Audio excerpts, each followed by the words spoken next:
kawan-kawan jejak merah di lima semua. Jadi nanti posisi makom Mbah Syekh Muhammad Sholeh posisinya ada di pucuk sekali.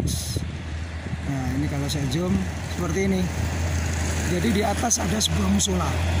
Saya juga belum tahu seperti apa. Nanti kita eksplor ke sana. Kita eksplor. Jadi saya harus mencari jalan memutar dulu ini.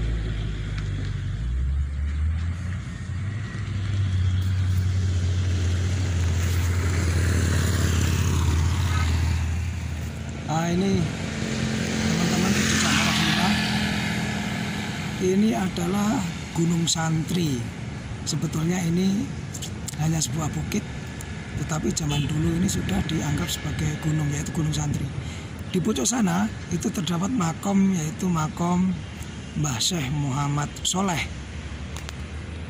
waliullah yang menyebarkan agama Islam diperkirakan tahun 1440.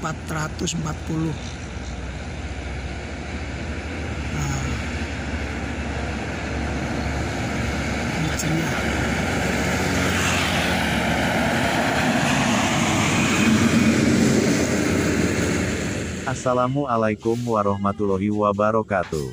Salam Rahayu. Syekh Muhammad Sholeh bin Abdurrahman adalah seorang ulama penyebar agama Islam di kawasan pantai utara Banten. Syekh Muhammad Sholeh sebelumnya adalah santri dari Sunan Ampel. Setelah menimba ilmu dari Sunan Ampel, dia kemudian menimba ilmu dari Sunan Gunung Jati, ayahanda dari Sultan Hasanuddin, atau Sultan Syarif Hidayatullah yang pada masa itu menjadi penguasa Cirebon.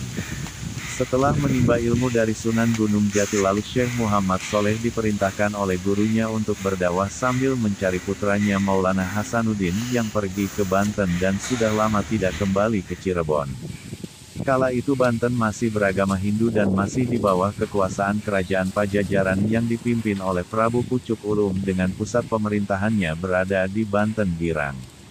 Akhirnya Syekh Muhammad Sholeh pun bertemu Maulana Hasanuddin di Gunung Lempuyang dekat Kampung Merapit, Desa Ukirsari, Kecamatan Bojonegara.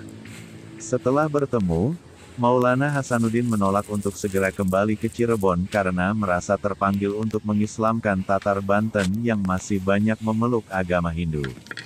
Kiai Haji Muhammad Sholeh pun akhirnya menetap di Gunung Santri yang merupakan salah satu bukit dan nama kampung di Desa Bojonegara, Kecamatan Bojonegara, Kabupaten Serang dan mulai berdakwah menemani Sultan Hasanuddin.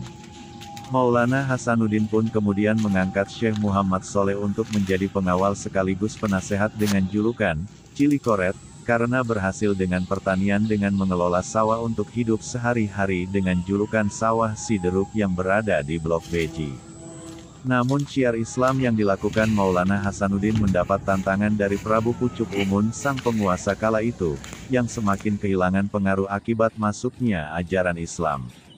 Karena berhasil menyebarkan agama Islam di Banten sampai bagian selatan Gunung Pulosari, Gunung Karang, dan Pulau Panaitan ujung kulon. Prabu Pucuk Umun pun menantang Maulana Hasanuddin untuk bertarung dengan cara mengadu ayam jago dan sebagai taruhannya jika kalah akan dipotong lehernya. Tantangan Prabu Pucuk Umun lalu diterima Maulana Hasanuddin.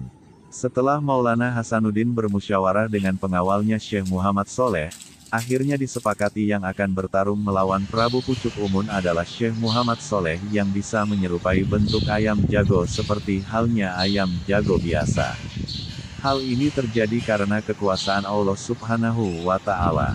Pertarungan dua ayam jago tersebut berlangsung seru, namun akhirnya ayam jago milik Maulana Hasanuddin yang memenangkan pertarungan dan membawa ayam jago tersebut ke rumahnya.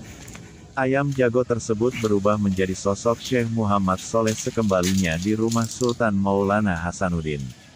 Akibat kekalahan adu ayam jago tersebut, Prabu Pucuk Umun pun tidak terima dan mengajak berperang Sultan Maulana Hasanuddin. Namun akhirnya pasukan Prabu Pucuk Umun pun dapat dikalahkan dalam perperangan dan mundur ke selatan bersembunyi di pedalaman Rangkas yang sekarang dikenal dengan suku Baduy.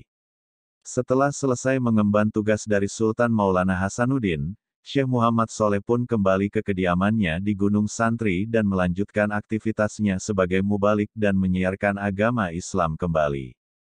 Syekh Muhammad Sholeh wafat pada usia 76 tahun dan berpesan kepada santrinya jika wafat dimakamkan di Gunung Santri.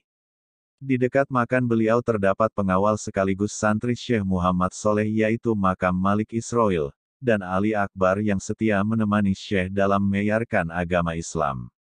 Syekh Muhammad Sholeh wafat pada tahun 1550 Hijriah atau 958 Masehi.